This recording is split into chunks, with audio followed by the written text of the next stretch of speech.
Ishwarpur Sangli road करायला 2 पिढ्याला जमलं नाही. ते म्हणतात कनेक्टिंग लिंकचा मुका घ्यायला चाललंय. कनेक्टिंग लिंक, अरे करा ना तिथला रस्ता तुम्ही. अरे गावातलं कळलं ना, तुम्ही कनेक्टिंग लिंक कुठं चाललाय? कनेक्टिंग लिंक आज आपल्या सर्वांच्यासाठी आपण येतोय तिथून. आता अगोदर किती वेळ लागायचा आपल्याला?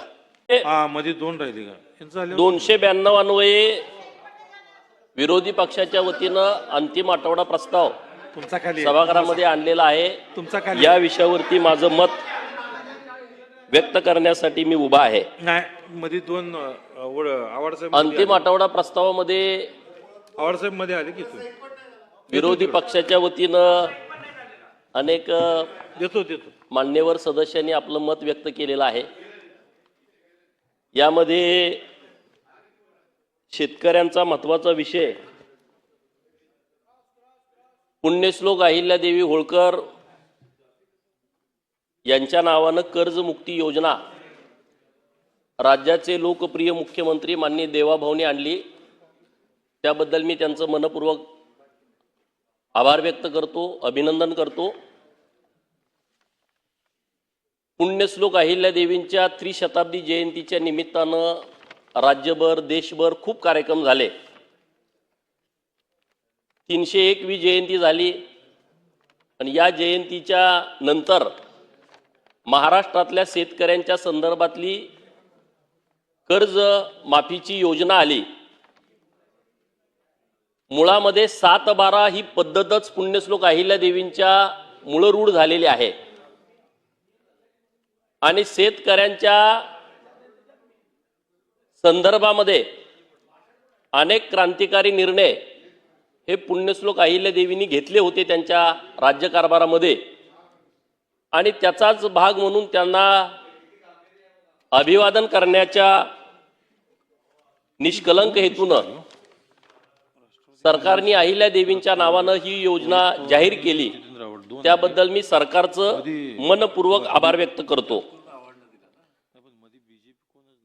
या राज्यामध्ये ज्या शेतकऱ्यांचं 2 लाखापर्यंतचं कर्ज थकीत आहे राष्ट्रवादी काँग्रेस त्यांना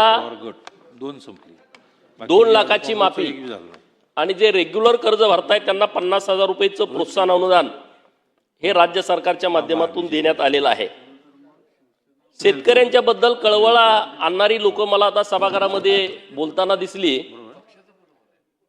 बाहेरचं त्यांचं वागणं वेगळं, सभागृहात बोलणं वेगळं. म्हणजे इतकं असं भारी वाटतं की अरे बापानो, यांच्याशिवाय कुणी शेतकऱ्याला तारणारच नाहीये. म्हणजे इतकी इथं भाषणं व्यवस्थितपणे मांडणी त्यांची. इकडं शेतकऱ्यांच्या बाजूनं बोलायचं आणि तिकडं शेतकऱ्यांचा गळा कापून टाकायचा. मी ज्या विधानसभा मतदारसंघातून येतो त्या मतदारसंघामध्ये सातत्यानं दुष्काळ आहे, सातत्यानं दुष्काळ.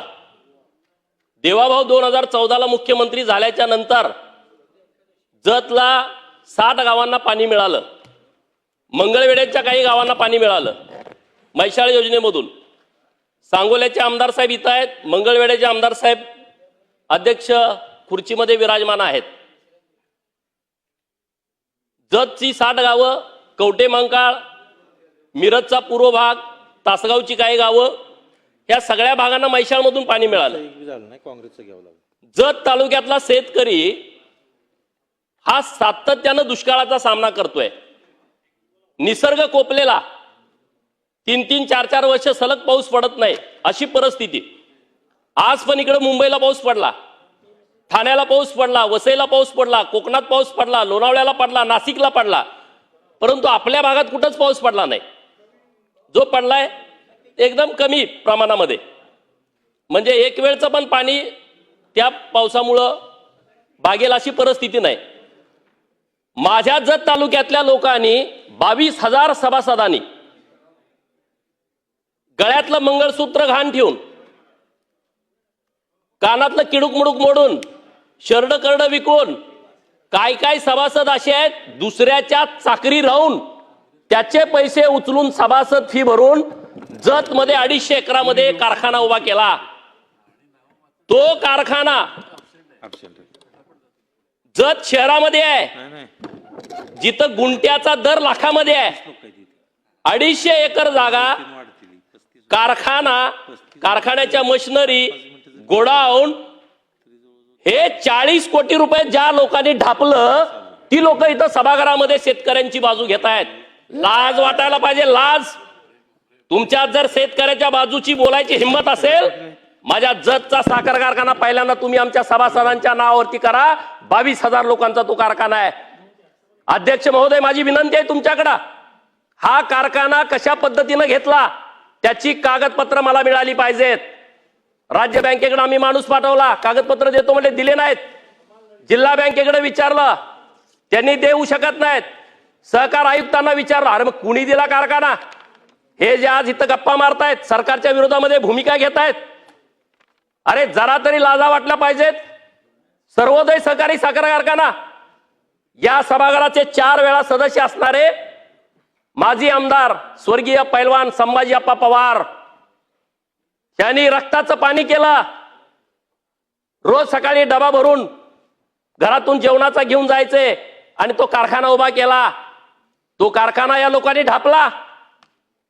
कवठे मंकाळ दुष्काळी तालुका, 280 एकरामध्ये कवठे मंकाळ शहरातला कारखाना, जो कारखाना तिथल्या गोरगरीब लोकांनी सभासदांचे पैसे भरून उभा केला.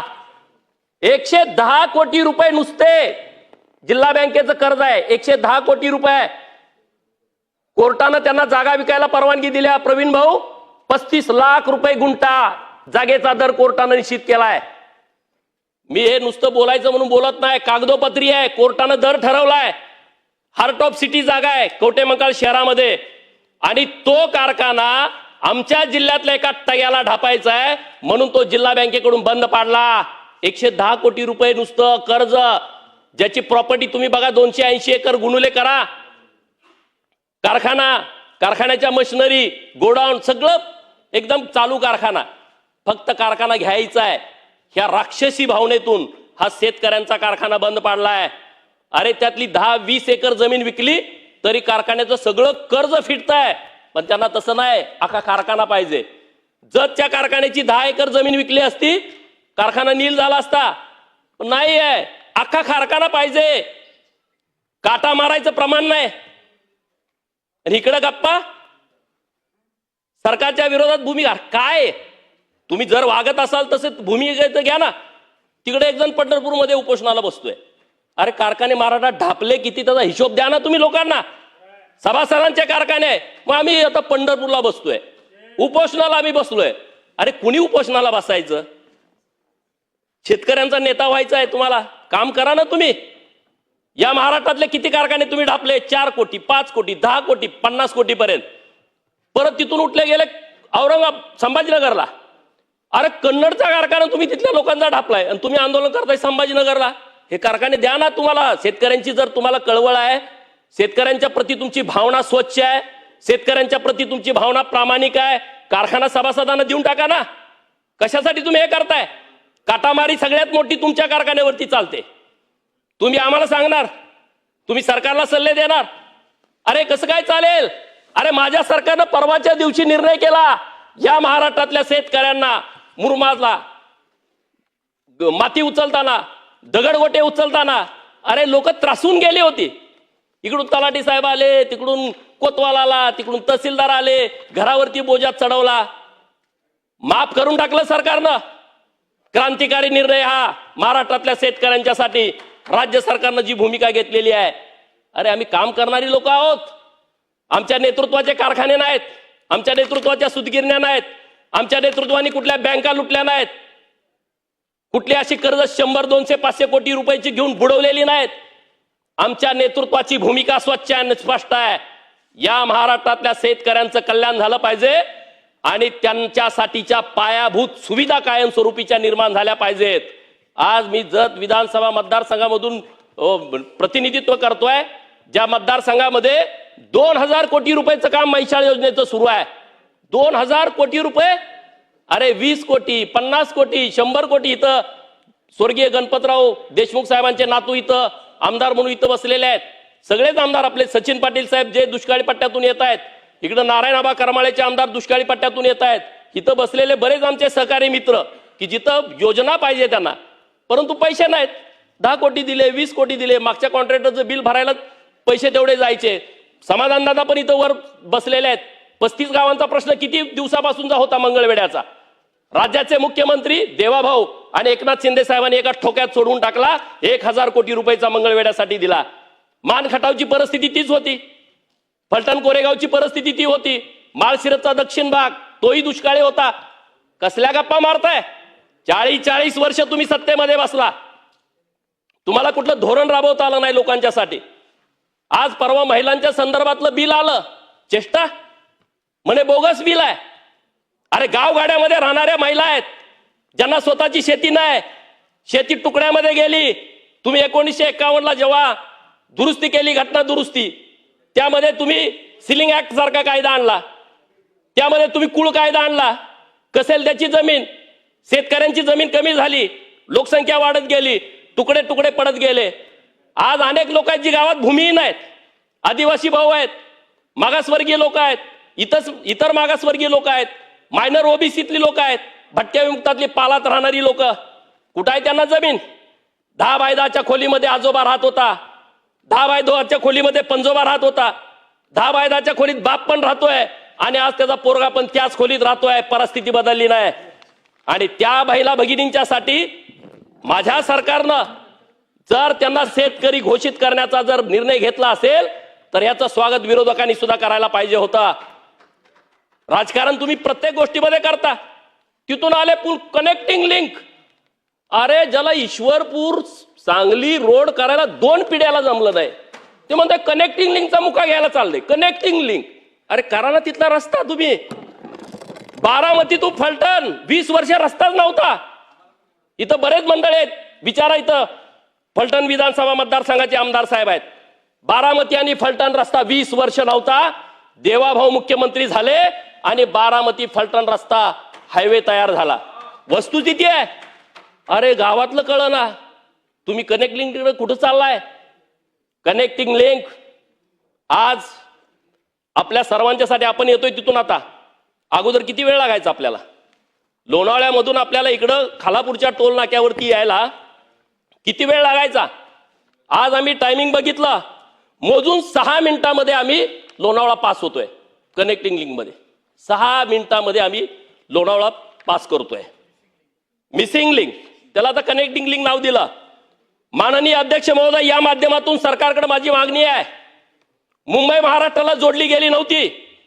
1853 ला इंग्रजांनी एक समिती गठीत केली मुंबईतून पुण्याकडे जाणारा रस्ता शोधण्यासाठी. अधिकारी सगळे गोरे तिथं रोज जात होते, त्यांना रस्ता सापडत नव्हता. तिथे एक मेंढपाळ मेंढ्या राखत होता, तो रोज बघत होता काय चाललंय. आणि मग त्याने विचारलं, त्याला काही इंग्रजी बोलता येत नव्हतं, ही लोक कशासाठी येत आहेत? तर त्यांना रस्ता शोधायचा आहे पुण्याला जाणारा. अरे ते म्हणला, एवढं 2 महिने तुम्ही काय करताय? माझ्या मागे चला तुम्ही, मी तुम्हाला दाखवतो. कारण तो मेंढपाळ होता, सह्याद्रीच्या दऱ्याखोऱ्यामध्ये तो रात्रंदिवस फिरत होता, त्याला सगळ्या तिथल्या पाऊलवाटा माहित होत्या. आणि मग त्या इंग्रज अधिकाऱ्यांना घेऊन तो गेला आणि तो रस्ता त्यांना दाखवला. आणि मग त्या इंग्रज अधिकाऱ्यांनी विचारलं, ते खुश झाले, अरे तुम्हाला काय पाहिजे बक्षीस? आम्ही तुम्हाला काय बक्षीस देऊ? तेव्हा त्या मेंढपाळानं स्पष्टपणे सांगितलं, स्वाभिमानानं सांगितलं की मला तुमच्याकडून बक्षीस नको आहे, तुम्ही आमच्या भारताला स्वतंत्र द्या, तुम्ही भारतातून निघून जावा. आणि हे ऐकल्याच्या नंतर त्या इंग्रज अधिकाऱ्यांनी त्या मेंढपाळाला गोळ्या घातल्या आणि तो मेंढपाळ या देशासाठी हुतात्मा झालेला वीर शिंगरोबा धनगर होता. आणि म्हणून सरकारकडे माझी मागणी आहे, अगोदर जो जुना रोड आहे तिथं वीर शिंगरोबा धनगराचं मंदिर आहे. लोक तिथून वीर शिंगरोबा धनगराला नारळ फोडणं किंवा तिथं रुपया 2 रुपये 5 रुपये टाकल्याशिवाय पुढे जात नाहीत, अशी परिस्थिती आहे. सरकारकडे माझी मागणी आहे, या कनेक्टिंग लिंकला वीर शिंगरोबा धनगर यांचं नाव दिलं तर खूप उपकार होतील. माझी सरकारकडे हात जोडून विनंती आहे, कारण त्यांनीच रस्ता दाखवला. आज कनेक्टिंग लिंक फक्त 10-12 तास बंद पडला, आपल्या सगळ्यांचा तिळपापड झाला.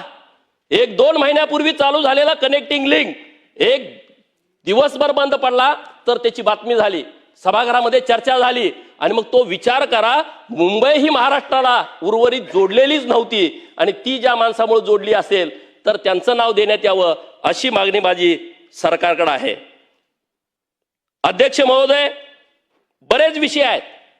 आज लोक बोलतात सरकार जमीन, अरे हे टगे तेच आहेत. सरकारी जमिनी तुम्ही घेता तुमच्या संस्थांना, कवडी मोल दरानं घेता, 1 रुपयाच्या भाड्यानं घेता आणि ते परत तुम्ही त्याचं बाजार मांडता, कमर्शियल यूज साठी त्याचा उपयोग करता. एक फक्त उदाहरण मी देतोय. आपल्या पनवेल जवळ एका आमच्या सांगली जिल्ह्यातल्या स्वतःला अत्यंत सुसंस्कृत समजणाऱ्या व्यक्तिमत्वानं सरकारची जमीन घेतली. जमीन घेतल्याबद्दल दुमत नाही, परंतु त्यातून 2 एकर जमीन रस्त्यामध्ये गेली. त्याचे पैसे तुम्ही घेता सरकारी जमिनीचे. का नाही तुम्हाला वाटलं ही सरकारची प्रॉपर्टी आहे, आपण ते पैसे सरकारकडे भरावे?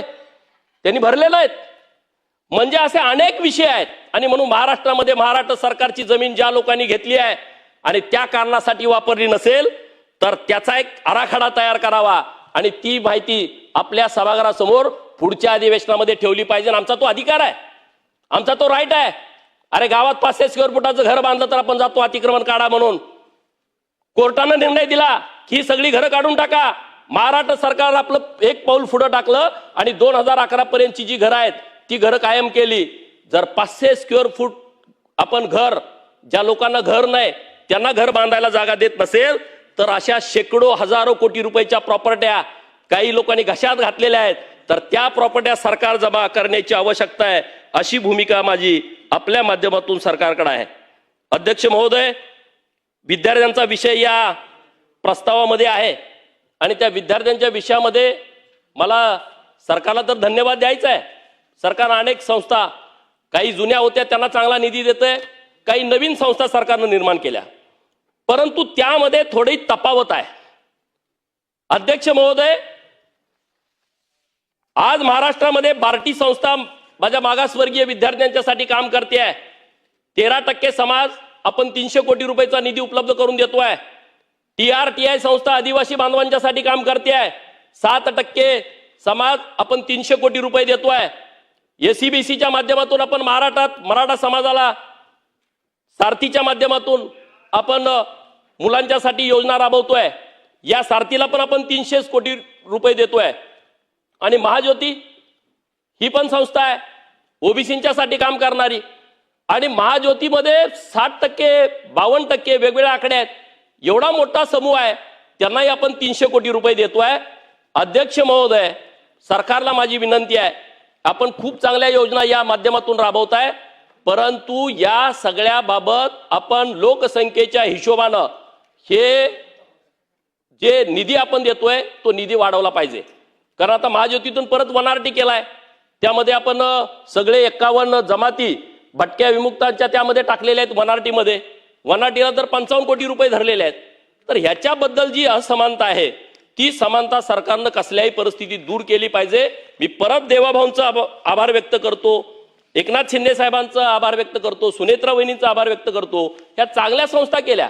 आमची गावाकडची पोरं ज्यांच्याकडे परिस्थिती नाही, ज्यांच्याकडे पैसे नाही, या संस्थेच्या माध्यमातून शिकतायत, परंतु त्याच्यामध्ये असमानता होता कामा नये.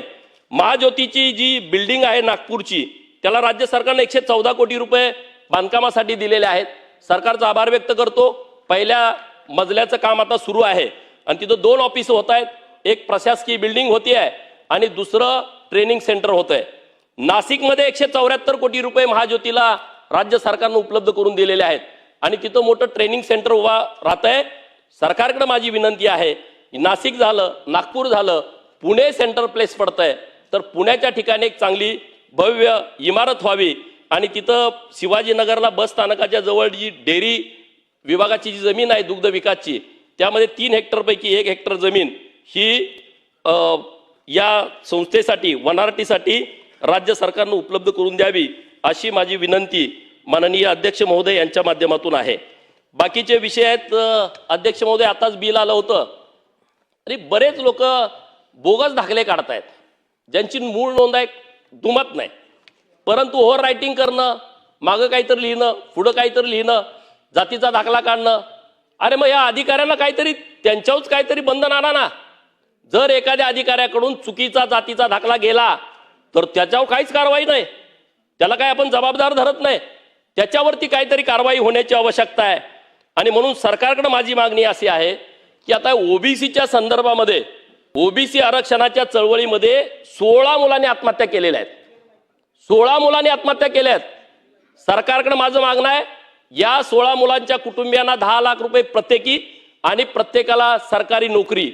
धनगर आरक्षणामध्ये 12 पोरांनी आत्महत्या केलेल्या आहेत आणि त्या मुलांना सुद्धा अशाच पद्धतीनं एक प्रत्येक घरामध्ये सरकारी नोकरी आणि त्यांना 10 लाख रुपयेचा निधी हा राज्य सरकारनं उपलब्ध करून द्यावा.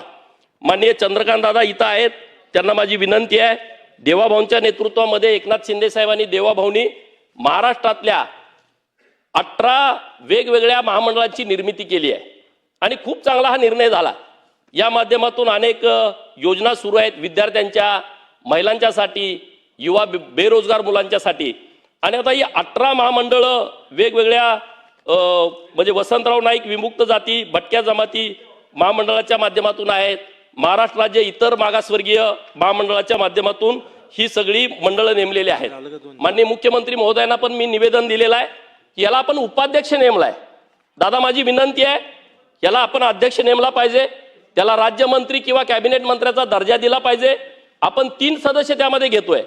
आपल्याकडे मराठवाडा आहे, विदर्भ आहे, खानदेश आहे, कोकण आहे, पश्चिम महाराष्ट्र आहे, मुंबई आहे.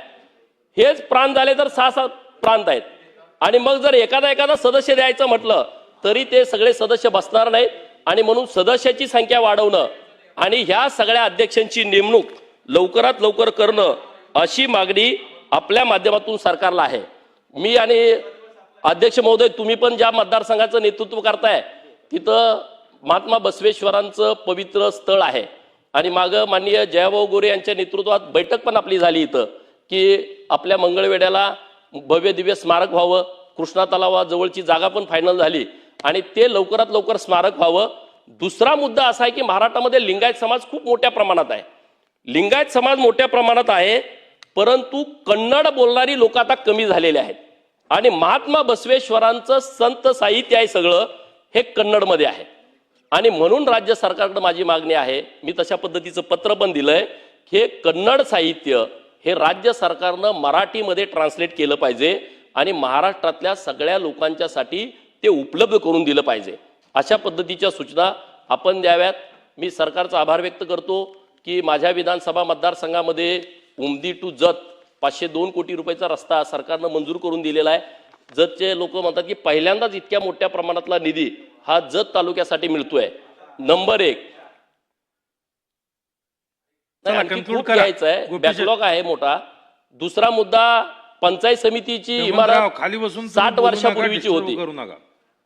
त्यांना वाटायला लागले 500 कोटी मिळाले म्हणजे झालं. चला कन्क्लूड करा, कन्क्लूड करा. चला तुम्ही दुसऱ्यांना काहीच बोलवा नाही. दुसऱ्यांना थांबा थांबा आम्हाला कन्क्लूड करा असं नका. जसं वेळ होईल तसा आवाज वाढतोय. जिथं तुम्ही दादागिरी दाखवा तिथं दाखवा ना त्यांना. आम्हाला आम्ही सगळे मागच्या लाईनीवरची लोक आहे. तर माझी विनंती आहे की जतला पंचायत समितीची इमारत नव्हती, 15 कोटी रुपये दिले. जतला नगरपालिकेची इमारत नाही कैलास दादा. 10 बायताच्या आमच्या चेंबरमध्ये आमचे शिव पण बसतात, नगराध्यक्ष पण, उपनगराध्यक्ष पण, आमच्या नगरसेवकाची मीटिंग पण. कसं शक्य आहे सांगा? म्हणजे किती मागास ठेवलं. ही लोक इथं बोलतात ना 20-20 वर्ष सभागृहात मंत्री म्हणून राहिलेले आहेत. अन्याय दुसऱ्या कोणी केला नाही आमच्यावर. नाही हे कोण मी मानतच नाही, जाऊ दे आता कोणाचं नाव घेऊ नका. पण हे असले विषय नाहीत हो. हे काय वाटतं लोकांना की या बाकीच्या लोकांना काही कळतच नाही. आम्ही म्हणजे कोणतरी सुसंस्कृत लोक आहे. मग आम्ही कोण आहे? आम्ही कोण आहे हा? अरे त्यामुळं आता नगरपालिकेची इमारत आम्हाला 10 कोटी रुपयाची दिली सरकारनं. पहिल्यांदा घडतंय जतसाठी असं. प्राणी संग्रहालयाचा प्रस्ताव आमचा आलाय आता, तो केंद्र सरकारनं राज्य सरकारनं लवकर पाठवावा आणि त्याला आमची मंजुरी करून द्यावी. एक भव्य दिव्य प्राणी संग्रहालय आमच्या जतमध्ये 110 एकरामध्ये उभा राहत आहे. जतला रोज 4 ते 5 हजार लोक येतील अशी व्यवस्था सरकारच्या माध्यमातून उभा राहते आहे. अशा पद्धतीचं काम राज्य सरकारच्या माध्यमातून सुरू आहे. मी या प्रस्तावावरती तुम्ही मला बोलण्याची संधी दिली त्याबद्दल मनपूर्वक आभार व्यक्त करतो आणि थांबतो. धन्यवाद.